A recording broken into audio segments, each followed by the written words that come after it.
Have you ever wondered what games you should keep or you should lose? Find out here at Purge Reviews. If you're playing with less than 4 players, you'll take a set of these out, so 2 players, and you'll just kind of cover these up. But I'm not going to use these, but just know that they are in the box.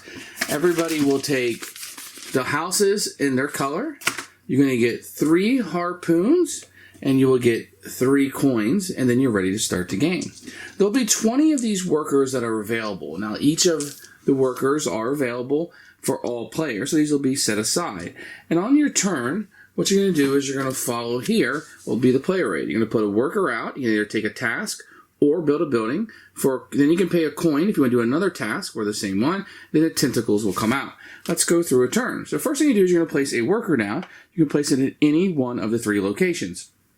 If you put it in this location, then you will activate one of these 2 actions that are there. If I were to place it here, I could activate those 2. Or here, I could do those 2. Or I can just take one of my buildings and place them out on one of the locations. Now, you're always going to have a place that's closer to the water and then further away. You always want it further away because the tentacles always attack by the land first and then inward as they go. So being furthest away as possible. Also, for setup, you're going to place one of your buildings on an out location at each of the locations. So everybody will start with 1 building at each location. After building a building or performing a task, I can then spend a coin to do one of the tasks. I can do one of the tasks at the location, even the one I've already done. I should note at this time that you have these cards. There's a blue set and a red set. And you can use these optionally if you want to. You'll shuffle these up and put 3 out. Now, the red ones are a little bit more interactive. Take that if you will. I don't prefer to play with those, so we'll just focus on the blue ones. What you'll do is you'll shuffle these up, and you'll put 3 of these out that any of the players can do at any time. So if I was here, I could choose any of these 2 tasks to do, or any of the ones that are face up. Some will simply give you an item. Some will make you convert in order to get an item, or some might score you victory points in some way. But just know that whenever you're in a location, you perform the 2 tasks that are there, you can also do one of the 3 face-up ones that are available to all of the players. After you perform your actions and do what it says, and we'll get into details in a second, you must place a tentacle out in that location. Now, let's say there's already one out, so I'm placing a second one out here. So this location now has 2 tentacles. That means I will roll 2 dice. The maximum amount of dice you can roll is 4, and you will roll these and do whatever the actions are. I just happen to roll double nose. That means nothing would happen. Now, the possibilities that you could do on this is you might have to move a worker to a different location. You might have to put another tentacle out there. You wouldn't roll a dice for it, but just know it's going to be out there for the future. You could also possibly have to kill off one of these people. Now, that could be defended by fighting, giving up a harpoon, and then spinning the spinner. Or there's a dice that you can roll, or flipping over your harpoon and see if you hit or not. I missed, so that guy would go ahead and come off. Now, when he dies and comes back off, he goes back into the supply, which does prolong the game. And the last one you have is this one that tells you have to get rid of a building.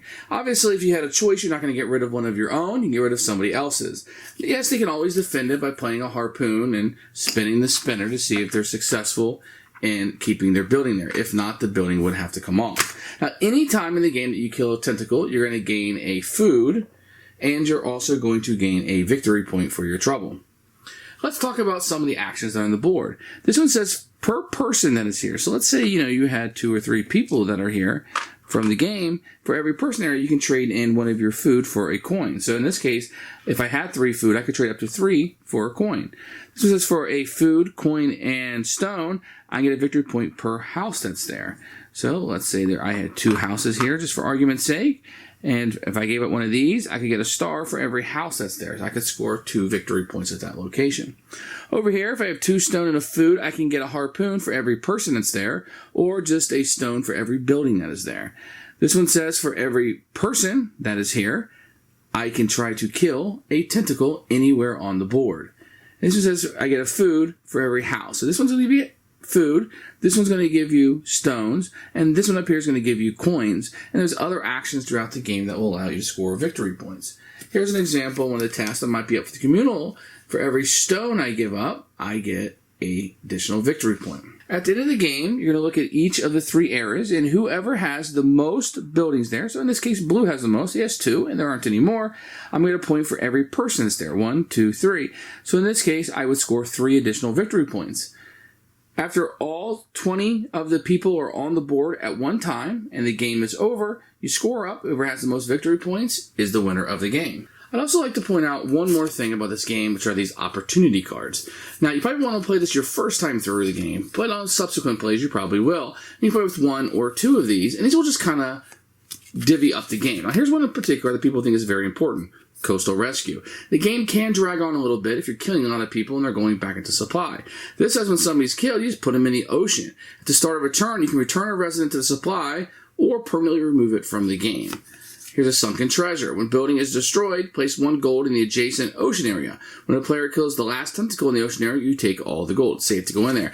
And there's some boats that come in. There's all kinds of little different rules that you can add into the game. But it's good to know that there's a lot of replayability in matching these up or playing with 1 or 2 each time you play the game. These opportunity cards are really cool, and they really do shake the game up quite a bit.